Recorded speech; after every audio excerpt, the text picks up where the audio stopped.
Hello and welcome to the Grand Line Review, your source for everything One Piece. Today we have a manga review of chapter 922, Beast Pirates Governor General, Kaido.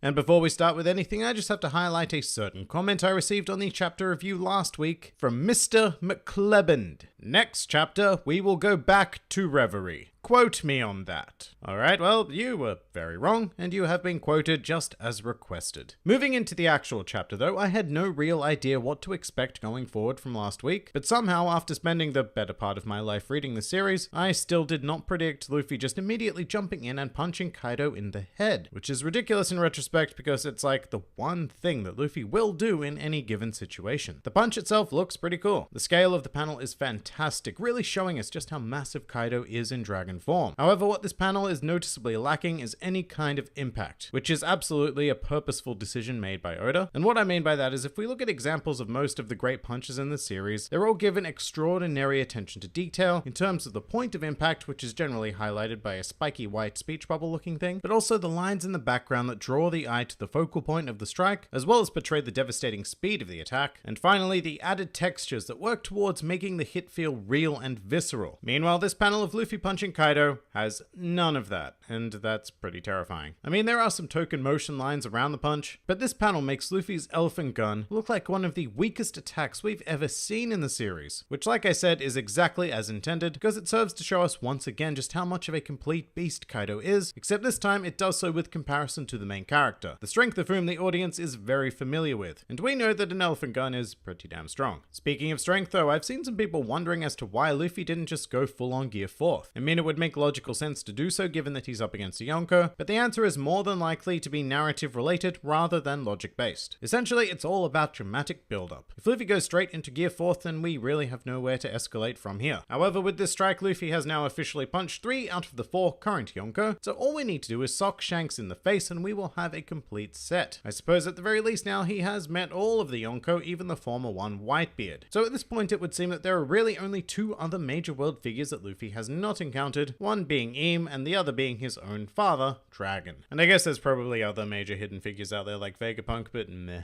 Back to Kaido, we got a glimpse of his offensive power this week through one hell of an attack that obliterated the ruins of Odin Castle. Although my favorite part of that sequence has to be that small panel of Nami watching it in pure horror before we as the readers have even seen the damage. I really enjoyed the way Oda used light here to convey the incredible power of the attack, and the shadows across Nami's face are a nice little touch. Sadly, it's kind of ruined by the hand in the foreground because, let's be honest, it's a pretty bad drawing of a hand. Oda is a master of many things, but hands seem to be a consistent flaw in his style, which is understandable because hands are an outright pain to draw, but it's unfortunate in circumstances like this where they get put in the foreground and become very, very noticeable. In any case, Kaido's attack is pretty overwhelming as expected, and it's even crazier to think about just how much stronger he may be if he was sober. And just on that, a drunk dragon is something I never knew I needed in my life until now. That face he's making whilst confronting Shutamaru is just hilarious, although I can already tell that some people are going to absolutely hate it because it makes a Yonko look goofy, and in their world of boring characterization that takes away from how intimidating, super cool and awesome Kaido is. But really these kind of quirks are just what makes One Piece, One Piece. Without these flourishes of character, everyone would just become a stale one-note cool for the sake of cool character, and we'd have a boring shonen manga on our hands. So Drunkard Kaido is something I quite enjoy, but I can't help but notice the huge parallels being drawn between this and Big Mom's hunger tantrums. These 2 Yonko seem to have a very similar theme happening, whereby they both have crippling conditions that threaten to destroy their entire empires. So I'm starting to very seriously wonder if the drunk and emotional character quirk is going to end up being one of the main driving forces towards Kaido's defeat, kind of like how the hunger tantrums almost destroyed Totland. I'm hoping not because I feel like we've already well and truly explored that angle of a big antagonist by now, but at the same time, the drunkenness and Kaido's suicidal tendencies are pretty much the only flaws that we see in him right now. Every other aspect of his character is completely overpowered, just like Big Mom, so we'll see.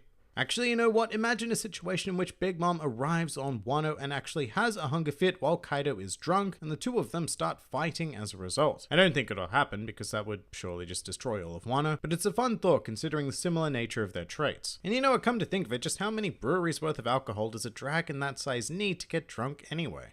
Ugh. And just on this whole dragon business, Kinemon does say something interesting this chapter in that he claims that Kaido is able to transform into a dragon. Now after last week, there were two main schools of thought that developed within the fanbase, one of which was the dragon-type Zoan fruit idea, and the other was that Kaido was originally a dragon that had eaten a form of the Hito Hito no Mi, like model ogre or something. And I might be reading too much into the semantics of this, which is never a good thing to do with an unofficial translation, but it seems like Kinemon may be implying that the dragon is not Kaido's base form. But now that Luffy is actually confronting Kaido directly, there are a couple of different directions this could take. The one I'm hoping for least is the idea that Luffy loses the fight, gets captured, and thrown in some sort of prison. It's just happened one too many times for my liking, most recently of which on Whole Cake Island actually, and I suppose the logic behind it happening here would be that it would give him a good reason to find and make an ally out of Eustace Kid, who is presumably still rotting away in a cell somewhere. I am still not keen on it though, and there surely has to be a more clever way to get Kid involved here. Like, I don't know, maybe Hawkins seeing an opportunity to take down Kaido in his cards and releasing Kid, something along those lines. Although it does look like it's going to be quite a slow road towards winning Hawkins over, who pretty much sent Kaido after Luffy and Law this week. Although that was a decent move to prevent the Drunken Dragon from potentially rampaging through Okabore Town. So at this point, I think the only thing that will sway Hawkins is a particularly positive reading from his tarot cards. He's just an odd character at this point, really. He doesn't seem to have a solid amount of driving force, which is generally fueled by ambition. For example, Luffy's driving force is to become the Pirate King, Law's driving force was to get revenge, etc. Every character sort of has it. But everything Hawkins does at the moment seems like he's just letting the cards dictate his actions. And I really hope there's a bit more to him than that, because otherwise he runs the risk of becoming a somewhat boring character. And the final thing I want to touch on this week is that we had a particularly heartbreaking panel where we saw the flower capital in the context of the rest of Wano. So remember that superbly beautiful spread of the city we saw many chapters ago now? Well, turns out that gem of a location is entirely surrounded by factories that form a truly desolate landscape on what should be a stunning country. And I'm becoming pretty certain that we are going to get a contrasting shot of Wano in the eventual arc flashback that will show exactly how much Kaido has desecrated this nation.